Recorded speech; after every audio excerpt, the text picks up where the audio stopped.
Hi, my name's Tegan. I'm 20. I was diagnosed with cancer at 18, but now I'm nearly a year free and I'm living my best life. Tegan, thank you so much for coming here today. I'm actually really excited to hear your story because you and me, I feel like, you're a lot younger than me, but we're kind of similar. You're a Leeds girl. Mm-hmm. You're a mixed race girl. Yes. Yeah. So tell me your story. Tell me what your story is. So obviously I'm from Leeds and I went to college in Leeds and then I decided that I wanted to go out in the big wide world for university. Right. So when I was 18, I moved to London, completely fresh out. We don't have any family down there. And then I was really, really ill when I got there. And it was just like, I was just like backwards and forwards to like my doctor, and they was like, you need to get a doctor's in London and then we'll try and find out what's wrong with you there. Had like scans, tests, literally went to doctors every week for like 4 weeks straight. And this one time I went, they were like, we need you to go to the hospital. It's nothing that we can do here, but you've got a really high heart rate and it's just concerning us and there's nothing we can do. So I went into hospital, A&E in London on my own. Oh my God. And then they was like, right, so we're going to do more scans, and they thought I had pneumonia to start with. Right. Had to stay in for the night because my heart rate didn't come down. And then the next morning, the woman came round and she was like doing her rounds. They obviously had gathered all my scan intel, seen multiple doctors at the hospital and no one knew what was wrong with me. Came round on the Tuesday morning and was like, you've got cancer. I was just scared that I was going to lose my hair. Oh my, that was the first thought? That was the thing that scared me the most, because she was like, you're going to have chemotherapy. And I was like, and I was on my own as well, and I'm 18. 18? Big city. Oh my gosh, and they literally just came in, did they not say about getting like family or anything? It was literally just, no, they just told you. Because I was 18, and it was just like, and I was in hysterics, and she was like telling me to calm down. It's like, how can you calm down when you're like so upset? And this is all happening like the week before my birthday, leading up to my birthday. So my birthday leading up December, to the 19th. 19. So the one birthday that I was like, right, I've got so many plans I want to do. I'm in London, like I can live my best life. It was just like, no, I'm in a hospital bed right now. Oh my God. So I had like the fluid gone. Then they diagnosed me. Even though I knew that I was ill, like I got over it so quickly. Like I realised like, okay, this is one of the things that life's going to throw at you and you just need to like just get through it. So that was your head. That's what I wanted to ask was, once you'd been diagnosed and you kind of had that moment of, oh my God, then did you think, right, I'm going to fight this, like I'm just going to beat this? Or was you more like thinking, oh my God, like I don't know how I'm going to deal with it? I was upset for like the first couple of days, and then I was just like, do you know what, I'm just going to get through it. And then and then I can say I can get to, like I've got through it, and then I'm just going to do whatever I wanted to do. So I had to have chemotherapy. First round. Did you lose your hair then? First round was fine. Then I started losing my hair, and it was awful. It just came out in clumps. So did you shave it off? Yeah. Did you? So at one point you was like, just take it off? Yeah. It was just like I had it cut short, and then I was like, it's still just coming out, and it's wild. Did you feel like by that point you were not ready, but you know, like when you said you first got diagnosed and you was like, oh my God, I'm going to lose my hair. Did you feel like within that time you had learned to kind of handle it, or was it still really traumatic?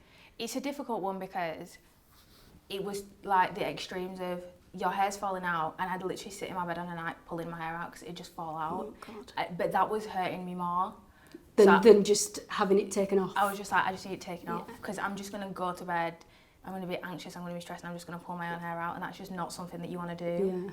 Yeah. Or you'd wake up in the morning, your pillow would just be full of hair. Oh my God. And it's just like, you just don't want to see that. Yeah. But I managed to get a wig from the Princess Trust, which was really, really nice. So you had your chemo. Did you have radiotherapy as well? Yes. So this is like, I got into the summer and I was like, right, I'm ready to finish treatment now. I'm near the end. Let's go. I'm done. I'm out here. And then it was like, oh, you're having radio as well. And then that hit me hard. How long did you have to have that for? 3 weeks, but it was every day for 3 weeks. Every day. And do you know what? It wasn't actually that bad when I think about it. Like, everyone has said that the radiotherapy wasn't as bad as the chemotherapy. Chemotherapy makes you feel awful. Like, think of the worst time you felt, and then times by 100. Like, if you think about what it is, it's like poison into your body to try and kill something. So like, you're kind of like killing yourself. Yeah. It's like weird.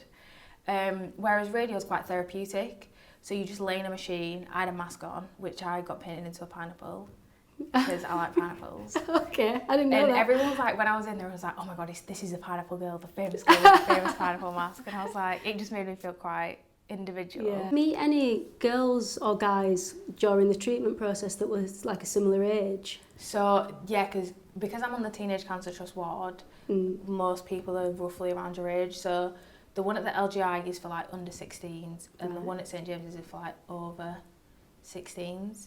So there was quite a few people I did meet on my journey who, like, we do still keep in contact now. We message each other if each other are going through stuff. Yeah.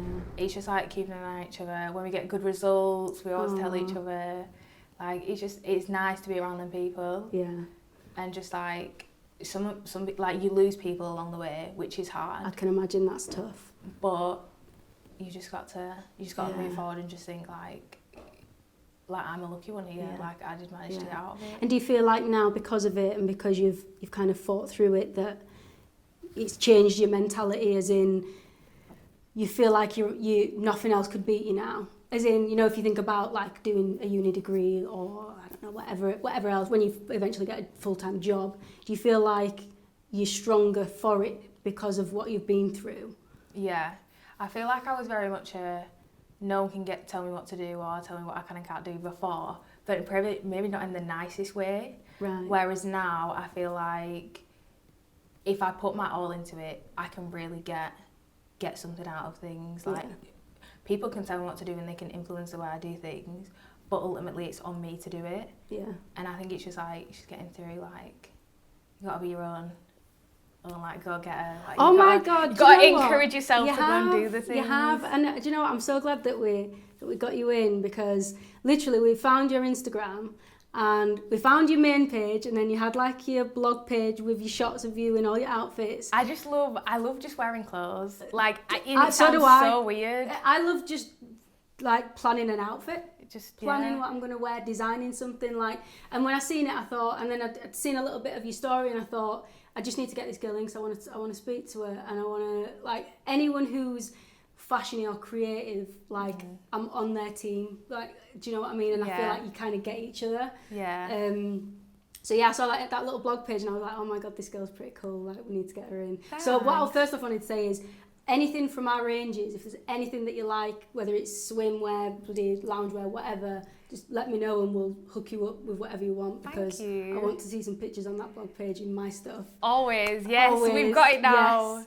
Yes. But no, aside from that, like, I'm just glad that you came and told your story, and I think our audience are younger. We have a younger audience, and you know, the breast cancer campaign is we've got a mixture of ages and a mixture of women. But I think to have someone with a story that's so young and so relevant to girls who would probably think that it would never happen to them, probably just how you did, you know, it's different, because we can't say you need to check your boobs because it's different to what you did, but there's still that element of, you know, you still need to be aware and you need to understand and you need to, you know, and learn. I've never been ill before, never. Is there any history in the family or of cancer? It's not genetic. The cancer that I had is not genetic, and it's known as like a secondary cancer. So how did they think that happened? Did it just... It's just pot luck. Well, I don't really call it luck, but... No. That's absolute madness. It's crazy. In all honesty, it's probably the best thing that's ever happened to me as well. Would you say that? It's made me centre myself. It's made me focus on the things that are important. It's made me really decide what I want to do in life. And if I want to do something, to take it with both hands. I'm doing my degree because I feel like education is important. And I think education is something that's never going to leave you. Yeah. Like, if I have a degree, whatever I choose to do, my degree is going to be influential to it, because you learn other skills apart from accounting and finance. Well, you do. With a degree, I think you learn a lot about yourself, because it's such a hard course. And no matter what you're studying, it's like a certain level of like discipline that you have to have to get through it. Yeah. My degree, my final year, was the hardest year of my life. I mean, probably nothing compared to the years that you've had, but I think to get a degree and to have that under your belt as an employer, you know that they've put in that graft. Do you know what I mean? Exactly, yeah. So, good for you, girl. And I'm just out here trying to shine. What would you say to someone who might be young, who has recently been diagnosed with cancer or breast cancer or any type of cancer? Keep your positive mentality. Your mentality is everything. Mm-hmm. If you're having bad days, perfectly fine. Have a bad day, but then wake up with the next morning feeling refreshed. Do what you love to do. Mm-hmm. Like no one can ever take what you love to do away from you. And baths are the key. Baths? Baths. I was constantly in the bath, just chilling. Did it just help? It just relaxing. Relaxed, yeah. And then you just wake up with a fresh mentality. Yeah. Oh my God! Thank you so much for coming. Thank you so much. Fab.